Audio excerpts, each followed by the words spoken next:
సిద్దిపేట జిల్లా Husnabad police station ఆవరణలో మాజీ ఎస్ఐ దివంగత జాన్ విల్సన్ 33వ వర్ధంతి కార్యక్రమాన్ని జాన్ విల్సన్ చారిటబుల్ ట్రస్ట్ ఆధ్వర్యంలో ఘనంగా నిర్వహించారు. ఈ సందర్భంగా పోలీస్ స్టేషన్ ఆవరణలో జాన్ విల్సన్ విగ్రహానికి Husnabad ACP Satish, municipal chairman Rajitha, ప్రజాప్రతినిధులు, ప్రముఖులు పూలమాలలు వేసి ఘనంగా నివాళులర్పించారు. అనంతరం పేద వృద్ధ మహిళలకి నూతన వస్త్రాల్ని పంపిణీ చేశారు. 1991 డిసెంబర్ 19న విధి నిర్వహణలో ఓ బస్సులో వెళ్తుండగా మావోయిస్టులు పేల్చివేసిన మందుపాత్ర ఘటనలో సిఐ యాదగిరి, ఎస్ఐ జాన్ విల్సన్తో పాటు 18 మంది చనిపోయారని ఏసీపీ తెలిపారు. అప్పటి నుండి ఇప్పటి వరకు 33 సంవత్సరాలుగా ఎస్ఐ జాన్ విల్సన్ ని జ్ఞాపకం చేసుకుంటూ హుస్నాబాద్లో జయంతి వర్ధంతి కార్యక్రమాలు నిర్వహిస్తుండడం అభినందనీయమన్నారు. ఎస్ఐ జాన్ విల్సన్ హుస్నాబాద్లో కొద్ది కాలమే పనిచేసిన ఆయన ఆలంబించిన స్నేహపూర్వక విధానంతో హుస్నాబాద్ ప్రాంత ప్రజల హృదయాల్లో చిరకాలంగా నిలిచిపోయారని కొనియాడారు. ఆయన ఆశయాలను స్ఫూర్తిగా తీసుకొని విధి నిర్వహణలో ముందుకెళ్తామన్నారు. మావోయిస్టుల ప్రభావం ఉన్న ఆ రోజుల్లో ఫ్రెండ్లీ పోలీసింగ్ విధానాన్ని అవలంబించి హుస్నాబాద్ ప్రజలు నేటికి స్మరించుకునే గొప్ప వ్యక్తి ఎస్ఐ జాన్ విల్సన్ అని మున్సిపల్ చైర్మన్ రజిత కొనియాడారు. ఆయన్ని జ్ఞాపకం చేసుకుంటూ చారిటబుల్ ట్రస్ట్ ద్వారా వివిధ సేవా కార్యక్రమాన్ని నిర్వహించడం పట్ల సంతోషం వ్యక్తం చేశారు. విధి నిర్వహణలో అమరులైన పోలీసుల్ని స్మరించుకోవడం మంచి విషయం అన్నారు. ఇప్పటికీ జాన్ విల్సన్ సార్ చనిపోయి ఆల్మోస్ట్ 30 years అయిపోయింది. చాలా మందికి నేపథ్యం తెలుసో లేదో తెలియదు. 1991 డిసెంబర్ 18 రోజు ఒక బస్సు కాల్చివేయబడుతుంది.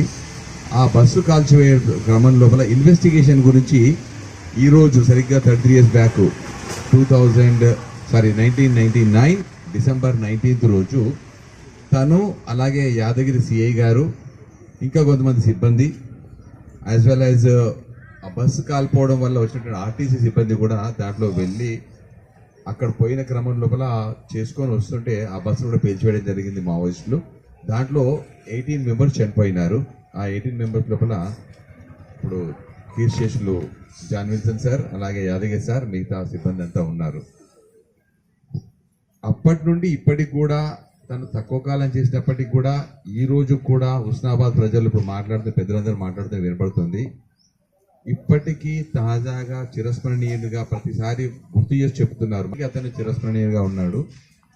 అదే రకంగా మేము కూడా వారి ఆశయాలు, వారి పద్ధతులను కూడా పాటిస్తూ ఇదే ఏరాను కొనసాగిస్తామని నేను మా సిబ్బంది తరఫున హామీ ఇస్తూ, ఫ్రెండ్లీ పోలీస్ అనేది ఇప్పుడు కొనసాగుతుంది. ఫ్రెండ్లీ పోలీస్ కానీ అప్పుడే ఆ మావోయిస్ట్ ఉన్న కాలంలోనే ఇంత చైతన్యం పొందక ముందు నుంచే ఫ్రెండ్లీ పోలీస్ అంటే ఎలా ఉండాలి అనేది చూపించిన మహానుభావుడు మరి జాన్ విల్సన్ గారు.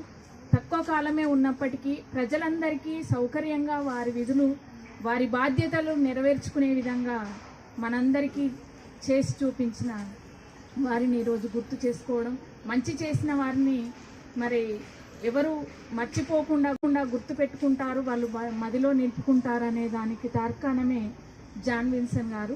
మరి వారిని ఈరోజు ఘనంగా జయంతులు, వర్ధంతులు ఘనంగా నిర్వహించుకుంటూ మరి వారి ఆశయాలను కూడా ముందుకు తీసుకుపోయే విధంగా ఇక్కడున్న పోలీస్ శాఖ కానివ్వండి, ప్రతి ఒక్కరూ కూడా వారిని ఎప్పుడూ మననం చేసుకుంటూ ఉన్నారు. 33 సంవత్సరాలు గడిచినా కూడా మన ముందు లేకపోయినా కూడా వారిని గుర్తు చేసుకోవడం అనేది ఎంతో, ఇది ఒక మన హుస్నాబాద్కి ఒక ఉపసూచిక లాంటిది. మనందరికీ కూడా రక్షణగా ఉన్న పోలీసులకు, మరి ఆ విధి నిర్వహణలో అమరులైన అమరవీరులందరికీ కూడా ఈ సందర్భంగా ధన్యవాదాలు, మరి వారికి వందనాలు తెలుపుకుంటూ